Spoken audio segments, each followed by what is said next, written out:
Hello दोस्तों, नमस्कार, जय हिंद, वंदे मातरम। मैं फिर से आप सबके सामने बीएड थर्ड सेमेस्टर के हिंदी पेडोलॉजी का एक प्रमुख वीडियो लेकर आया हूं। इसमें हिंदी साहित्य की कई विधाओं का वर्णन है। तो आइए हम हिंदी साहित्य की विधाओं का चर्चा करते हैं। तो आइए देखते हैं हिंदी साहित्य की विधाएं। उसके पहले हम देख लेते हैं कि विधा क्या होता है, आखिर विधा का अर्थ क्या होता है। तो पहले हम ये जानते हैं कि विधा किसे कहते हैं। तो विधा का अर्थ है किस्म, वर्ग या श्रेणी, अर्थात जिस प्रकार रचनाओं को उनके गुण धर्मों के आधार पर अलग करना।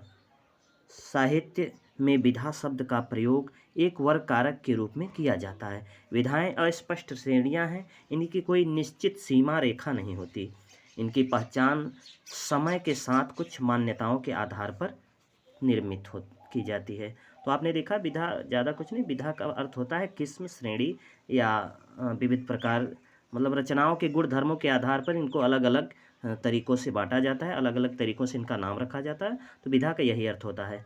तो हम देखते हैं कि हिंदी साहित्य में जो है विधाएँ, हिंदी साहित्य में लगभग काफ़ी विधाएँ हैं। तो हम देख लेते हैं कौन कौन सी विधाएँ हैं। पहले नाटक, एकांकी, उपन्यास, कहानी, आलोचना, निबंध, संस्मरण, रेखाचित्र, आत्मकथा, जीवनी, डायरी, यात्रावृत्त, रिपोर्ताज, कविता, लघुकथा, प्रहसन अर्थात कॉमेडी, विज्ञान कथा, व्यंग, पुस्तक समीक्षा, पर्यालोचन, साक्षात्कार।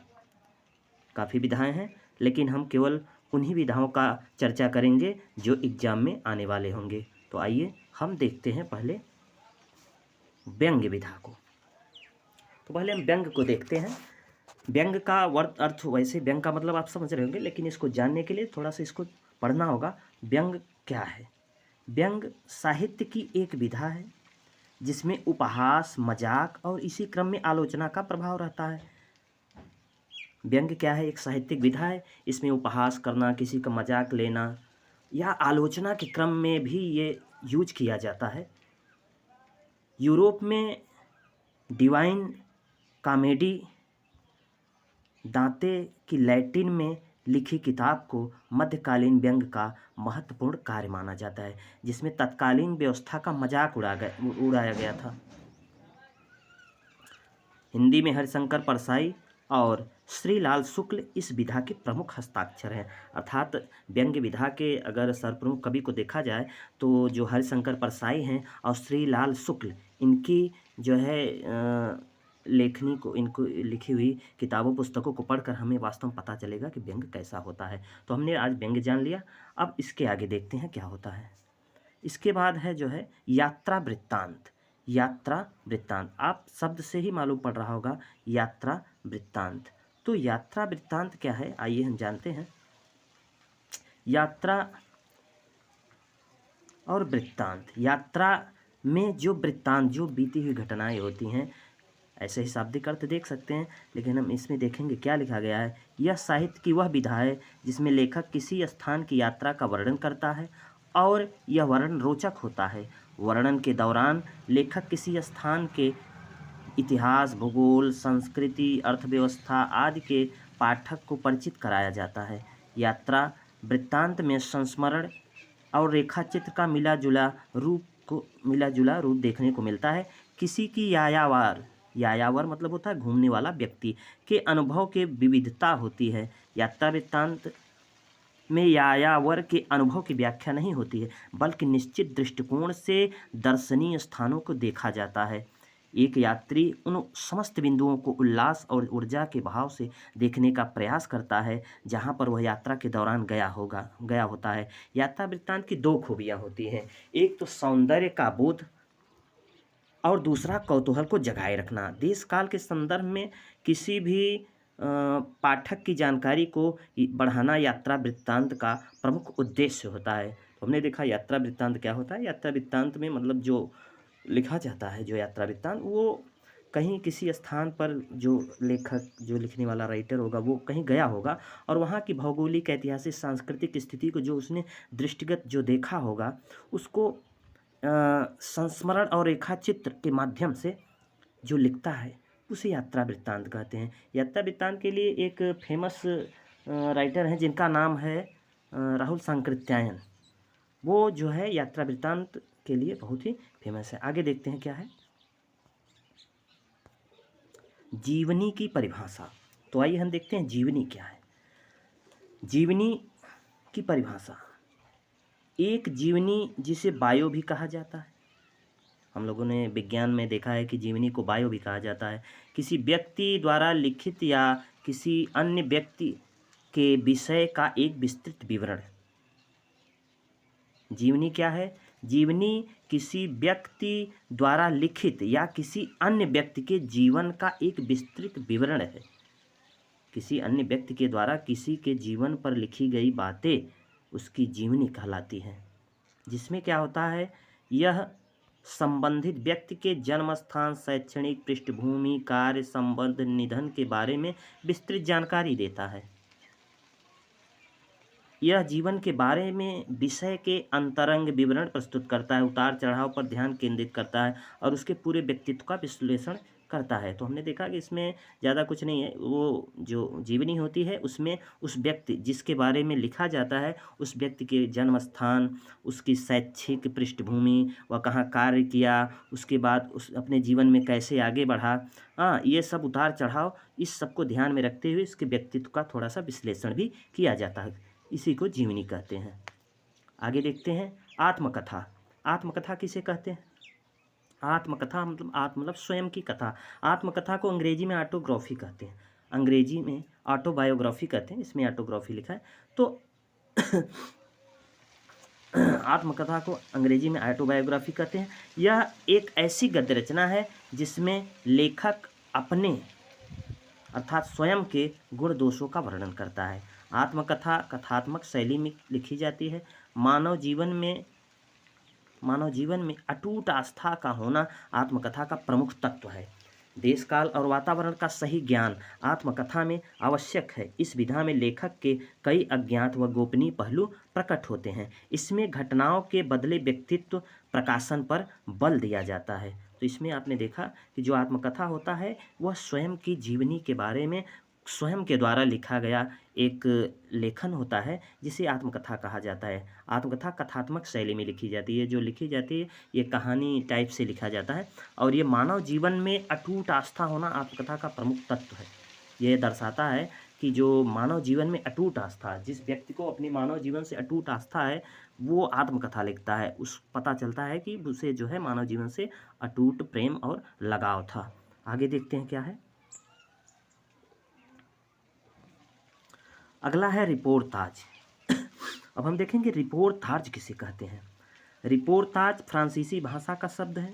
इसका अर्थ रोचक और भावात्मक है। रिपोर्ताज का अर्थ क्या है? रोचक और भावात्मक। यह कलात्मक साहित्यिक विधा है। आंखों देखी घटना पर ही रिपोर्ताज लिखा जा सकता है। रिपोर्ताज जो है एक फ्रांसीसी भाषा का शब्द है, पहले ये जान लीजिए। और ये इसका अर्थ क्या होता है? रोचक या भावात्मक। फ्रांसीसी भाषा में रिपोर्ताज का अर्थ होता है रोचक या भावात्मक और ये कलात्मक साहित्यिक विधा है। आंखों देखी घटना पर ही रिपोर्ताज लिखा जाता है। रिपोर्ताज मूलतः फ्रांसीसी शब्द है, ये तो हम जान गए हैं। अंग्रेजी के रिपोर्ट शब्द का पर्यायवाची तथा साहित्यिक नाम है। अंग्रेजी में जो रिपोर्ट शब्द है उसी का पर्यायवाची है। रिपोर्ताज में किसी घटना का इस प्रकार वर्णन किया जाता है कि पाठक उससे प्रभावित हो जाता है। रिपोर्ताज के लेखक को अपने वर्ण विषय का पूर्ण ज्ञान होता है। वह इस प्रकार लिखता है कि वह जो कुछ लिख रहा है मानो उसका आंखों देखा ही हो। उसमें कुछ महत्वपूर्ण घटनाओं तथा पाठकों की विशिष्टताओं का निजी सूक्ष्म निरीक्षण आधार पर मनोवैज्ञानिक विवेचन व विश्लेषण होता है। अर्थात रिपोर्ताज ऐसा लिखा जाता है जिसमें ऐसा मालूम होता है, ऐसा पता चलता है कि ये जो है आंखों देखी हुई बातें लिखी जा रही हैं। इसमें क्या होता है, थोड़ा सा इसको निरीक्षण कर लेखक मनोवैज्ञानिक विवेचन करता है, इसमें थोड़ा सा विश्लेषण भी करता है ताकि रिपोर्ताज जो है आंखों देखा महसूस हो सके। तो रिपोर्ताज को आपने जाना। अब आगे हम देखते हैं पत्र साहित्य। पत्र साहित्य किसे कहते हैं? थोड़ा सा बड़ा करते हैं ताकि दिखने में आसानी हो। पत्र साहित्य किसे कहते हैं? पत्र साहित्य रचनाशील व्यक्ति द्वारा लिखे गए पत्र जिनमें समग्र मानव समाज के हित की बात लिखी होती है वे साहित्यिक दृष्टि से मूल्यवान हो जाते हैं, वही पत्र साहित्य की कोटि में आते हैं। फिर से समझते हैं। रचनाशील व्यक्ति द्वारा लिखे गए पत्र जिसमें समग्र मानव समाज के हित की बात लिखी होती है वे साहित्यिक दृष्टि से मूल्यवान हो जाते हैं, वही पत्र साहित्य की कोटि में आती है। अर्थात जो व्यक्ति रचनाशील हो और वो पत्र लिखे और ऐसा पत्र लिखे जो मानव समाज में हित की बातें करता हो, ऐसा पत्र जो मानव समाज के हित की बातें करता हो और वो साहित्यिक दृष्टि से मूल्यवान हो, वही पत्र साहित्य कहलाता है। पत्रों के द्वारा किसी व्यक्ति के संबंध बनाकर किसी विषय पर जो लिपिबद्ध वार्तालाप प्रारंभ किया जाता है उसका संपूर्ण संकलित रूप पत्र साहित्य कहलाता है। पत्रों के द्वारा किसी व्यक्ति से संबंध बनाकर किसी विषय पर जो लिपिबद्ध वार्तालाप किया जाता है उसका संपूर्ण संकलित रूप पत्र साहित्य कहलाता है। अर्थात पत्रों के माध्यम से किसी विषय पर जब दो व्यक्तियों का वार्तालाप दर्शाया जाता है उस पर, तो उसे पत्र साहित्य कहा जाता है।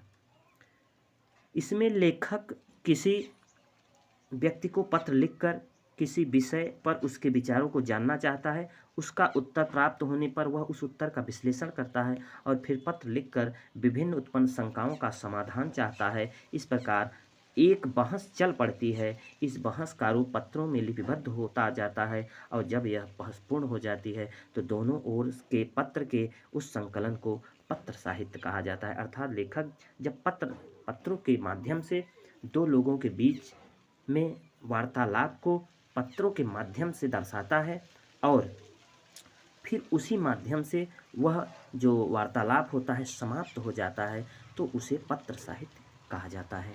आगे देखते हैं। आगे है संस्मरण। संस्मरण क्या है?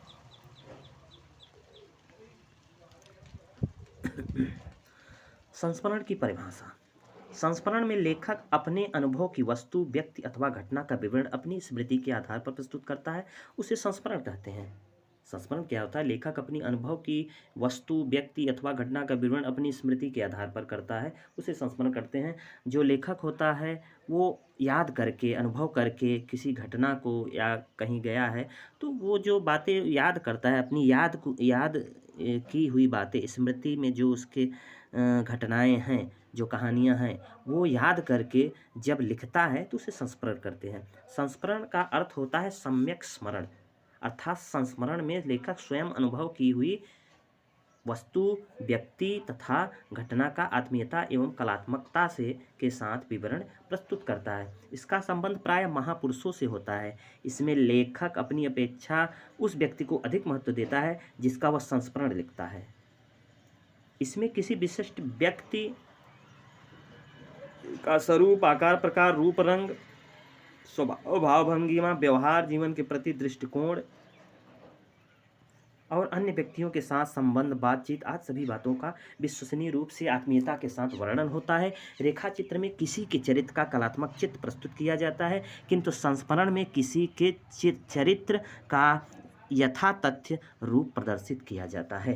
तो आपने देखा जो संस्मरण होता है उसमें लेखक याद की हुई घटनाओं को लिखता है, उसे संस्मरण करते हैं। और इस संस्मरण में जिसके विषय में लिखा जाता है, किसी महापुरुष के विषय में लिखा जाता है, उस पर विशेष ध्यान दिया जाता है। उसमें क्या होता है कि किसी विशिष्ट व्यक्ति का स्वरूप, आकार, प्रकार, रूप, रंग, स्वभाव, भाव, भंगिमा और जीवन के प्रति दृष्टिकोण और अन्य व्यक्तियों के साथ संबंध, बातचीत आदि सभी बातों का विश्वसनीय रूप से वर्णन किया जाता है। तो आगे देखते हैं जीवनी की परिभाषा। जीवनी क्या है? जीवनी किसी महापुरुष या प्रसिद्ध व्यक्ति के जीवन की घटनाओं, उनके क्रियाकलापों आदि का वर्णन आत्मीयता के साथ वर्णन जिस गद्य विधा में किया जाता है उसे जीवनी कहते हैं। एक बार फिर से समझते हैं। किसी महापुरुष या प्रसिद्ध व्यक्ति की जीवन की घटनाओं, उनके कार्यकलापों आदि का वर्णन आत्मीयता के साथ वर्णन जिस गद्य विधा में किया जाता है उसे जीवनी कहते हैं। सीधी सी बात है, जब किसी महापुरुष या प्रसिद्ध व्यक्ति की जीवन की घटनाओं का वर्णन करते हैं तो उसे जीवनी कहते हैं। आगे देखते हैं जीवनी साहित्य की एक महत्वपूर्ण विधा है। जिसमें किसी महापुरुष या विख्यात व्यक्ति के जीवन की घटनाओं, उसके कार्यकलापों, अन्य गुणों, आत्मीयता, औपचारिकता, गंभीरता से व्यवस्थित रूप में वर्णन किया जाता है। इसमें व्यक्ति विशेष के जीवन की छोटी छोटी बातों, बड़ी बड़ी बातों का वर्णन किया जाता है कि पाठक उसके अंतरंग जीवन से परिचित ही नहीं होता, वरन तादाद में स्थापित कर लेता है। जीवनीकार जीवनी में प्रायः उन स्थलों पर बल देता है जिनके द्वारा पाठक प्रेरणा ग्रहण कर अपने जीवन को अधिक उन्नतशील बनाने में समर्थ हो सके। जीवनी का प्रमाणिक होना आवश्यक है। इसमें क्या होता है, जीवनी तो हमें पता है कि जीवनी किसी महापुरुष या प्रसिद्ध व्यक्ति के जीवन की घटनाओं का वर्णन ही जीवनी कहलाता है।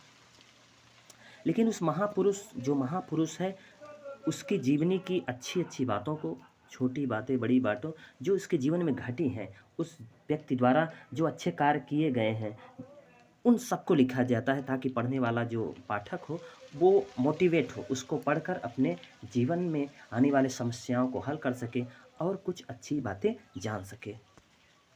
जीवनी की परिभाषा हो गई। आगे देखते हैं। आगे है निबंध। निबंध किसे कहते हैं? तो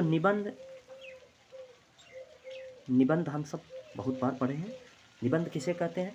निबंध और गद्य रचना को कहते हैं, जिसमें सीमित आकार के भीतर किसी विषय का वर्णन या प्रतिपादन एक विशेष निजीपन, स्वच्छंदता, सौष्ठव और सजीवता, आवश्यक संगीत और संबद्धता के साथ किया गया हो।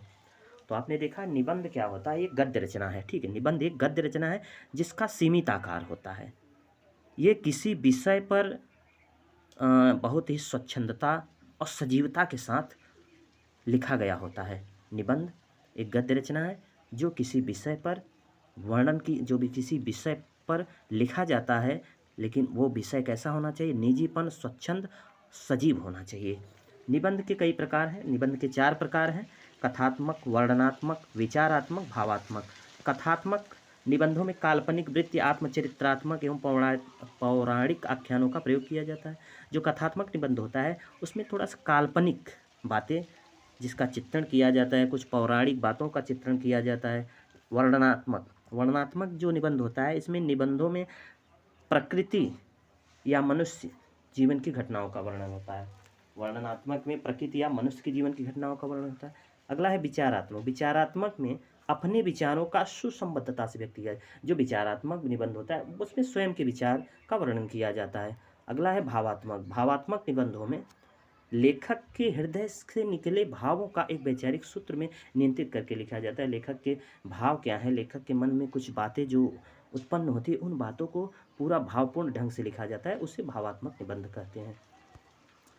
अगला क्या है देखते हैं। अगला है कहानी। तो कहानी किसे कहते हैं, आइए हम इसे जानते हैं। कहानी प्रसिद्ध कहानीकारों के नाम पे कहानी किसे कहते हैं और प्रसिद्ध कहानीकारों के नाम लिखिए, ये प्रश्न है। तो हम देखते हैं। कहानी एक कलात्मक छोटी रचना, यह किसी घटना, भाव, संवेदना आज की मार्मिक व्यंजना करती आरंभ और अंत बहुत कलात्मक तथा प्रभावपूर्ण होता है। घटनाएं परस्पर संबद्ध होती हैं। हर घटना लक्ष्य की ओर उन्मुख होता है। लक्ष्य पर पहुंचकर कहानी अपना विशिष्ट प्रभाव छोड़ती भी समाप्त हो जाती है। तो इसमें देखिए कहानी क्या है। कहानी एक कलात्मक छोटी रचना है। और ये किसी घटना पर भाव, संवेदना की मार्मिक व्यंजना करती है। किसी घटना पर संवेदना, भाव प्रकट करती है। जो जिसका आरंभ और अंत बहुत ही प्रभावपूर्ण होता है। कहानी का शुरुआती दौर भी बहुत ही अच्छा होता है और इसका अंत भी जो होता है वो भी प्रभावपूर्ण होता है। घटनाएं परस्पर संबद्ध होती हैं। कहानी में जो घटनाएं होती हैं आपस में जुड़ी हुई होती हैं। हर घटना लक्ष्य की ओर उन्मुख होता है। लक्ष्य पर पहुंचकर कहानी अपना विशिष्ट प्रभाव छोड़ते हुए समाप्त हो जाती है। आगे देखते हैं क्या है। अगला है उपन्यास। ये महत्वपूर्ण है। उपन्यास को मैंने उपन्यास वाले वीडियो में चर्चा किया, फिर भी देख लेते हैं एक बार। उपन्यास किसे कहते हैं? उपन्यास कथा का वह रूप है जिसमें जीवन का विशद चित्रण होता है। पात्रों के जीवन की विस्तृत झांकी प्रस्तुत कर उपन्यासकार एक ओर तो मानव चरित्र को व्यक्त करता है, दूसरी ओर अपने समय के प्रवृत्तियों का चित्रण करते हुए कुछ सोचने पर विवश कर देता है। उपन्यास क्या है? उपन्यास कथा का ऐसा रूप है जिसमें विशद बहुत बड़ा चित्रण होता है और पात्रों के जीवन की विस्तृत झांकी प्रस्तुत कर उपन्यासकार पात्रों की विस्तृत झांकी मतलब उनके जीवन की काफ़ी चित्रों को चित्रित करता है, और उपन्यासकार तो मानव चरित्र को व्यक्त करता है। दूसरी ओर अपने समय के प्रवृत्तियों चित्रण करते हुए हमें कुछ सोचने पर विवश कर देता है। उपन्यास में ऐसी कुछ बातें लिखी जाती हैं, जो कमियां हैं, जो बुराइयां हैं, जो अच्छाइयां हैं, वो पढ़ने के बाद हमें सोचना पड़ता है, तो उपन्यास उसे कहते हैं। अर्थात उपन्यास एक कथा का रूप है, जिसका विस्तृत चित्रण होता है और जिसमें पात्रों के जीवन के भी चित्रण किए जाते हैं। कुछ उपन्यासकार हैं जैसे प्रेमचंद, जयशंकर प्रसाद, यशपाल, मन्नू भंडारी, जैनेंद्र प्रसिद्ध उपन्यासकार हैं। वैसे अगर देखा जाए तो उपन्यास में जो तत्व होते हैं, वो तत्व कितने होते हैं, तो हम देखते हैं उपन्यास में जो है कुल 6 तत्व होते हैं। लगभग सभी विधाओं में यही तत्व होते हैं, उपन्यास में भी यही तत्व है। तो पहला तत्व है कथा वस्तु, दूसरा है पात्र चरित्र चित्रण, तीसरा संवाद, चौथा देश काल वातावरण, पांचवा भाषा शैली, छठा उद्देश्य। तो इसे याद कर लीजिए, क्योंकि तत्व भी अगर पूछता है तो लिखना पड़ता है। कथा वस्तु, उसकी जो बातें उस उपन्यास में क्या लिखी जाएं, और कौन सी कहानी या कहाँ से वृत्तांत लिया जाए, ये सब होता है। पात्र का चरित्र चित्रण, उपन्यास में पात्रों का बहुत ही महत्वपूर्ण योगदान होता है। संवाद, पात्रों के बीच जो संवाद होता है उसका जो है उसमें प्रदर्शन किया जाता है। देश काल वातावरण, कैसे पर्यावरण किस जो है देश काल से लिया गया है, वहाँ की धार्मिक, राजनीतिक, सांस्कृतिक समस्या क्या है, अवस्था क्या है, ये सब उसमें दर्शाया जाता है। भाषा शैली, जो शैली होनी चाहिए, जो भाषा होनी चाहिए, वो कैसी होनी चाहिए, किस ढंग से प्रयोग की जानी चाहिए। उद्देश्य, और उपन्यास लिखने का एक प्रमुख उद्देश्य होता है। ये उपन्यास के 6 तत्व हैं। आगे देखते हैं। अगला है एकांकी। एकांकी किसे कहते हैं? एकांकी लेखकों के नाम। एकांकी दृश्य काव्य की एक विधा है। एकांकी क्या है? दृश्य काव्य की एक विधा है। इसमें क्या होता है, कभी कभी एकांकी हम लोग नाटक भी देखे हैं, तो एकांकी दर्शाया भी जाता है, एकांकी मंचों पर दर्शाया भी जाता है, इसलिए इसे दृश्य काव्य कहा गया है। तो एकांकी दृश्य काव्य की एक विधा है। एकांकी में एक अंक होता है। एकांकी में जो होता है मात्र एक अंक होता है, एक ही चित्रण होगा, कोई अन्य मतलब एक ही चित्रण होगा, कोई एक। जब भी आप एकांकी जब देखते हैं एकांकी, तो किसी एक उद्देश्य या विचार पर एक छोटी सी क्रिया या एक छोटा सा कहानी प्रस्तुत किया जाता है, उसे एकांकी कहते हैं। एकांकी में एक अंक, यह अंक दृश्यों में विभाजित हो सकता है। कम से कम समय में अधिक से अधिक प्रभाव एकांकी का लक्ष्य होता है। 2 एकांकी निम्न प्रकार हैं। अगर देखा जाए तो जो एकांकी है वो कम से कम समय में अधिक प्रभाव जो है डालता है। तो एकांकी के जैसे 2 प्रकार हैं। दीपदान, 2 एकांकी अच्छे एकांकी हैं। दीपदान, ये डॉक्टर राजकुमार द्वारा लिखा गया। बहू की विदा, ये विनोद रस्तोगी द्वारा लिखा गया। एकांकी के भी तत्व हैं, तो जैसे उपन्यास में थे वैसे एकांकी में भी तत्व होंगे। पहला है कथावस्तु, दूसरा है कथोपकथन, तीसरा है पात्र एवं चरित्र चित्रण, चौथा है देश काल, पांचवा भाषा शैली, और छठा होगा उद्देश्य।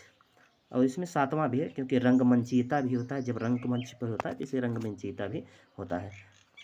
अगला क्या है? अगला है नाटक। हमने एकांकी देखा, अब नाटक देखते हैं। नाटक क्या है? नाटक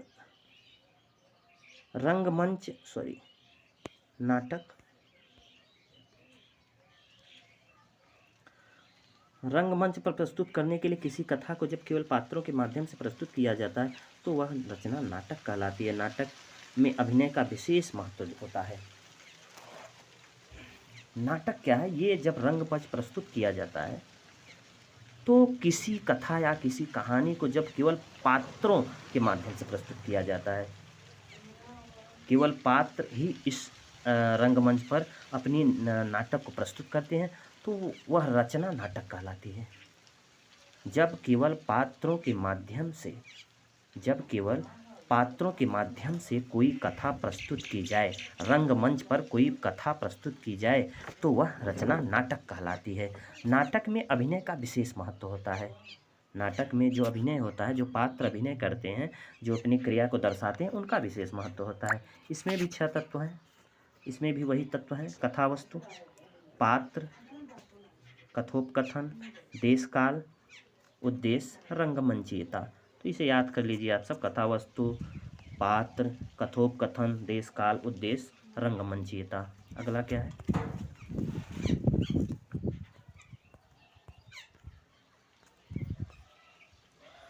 दोस्तों ये आपका वीडियो पूर्ण हो गया है। अगर आप सबको अच्छा लगा हो तो लाइक करें, शेयर करें और सब्सक्राइब करें।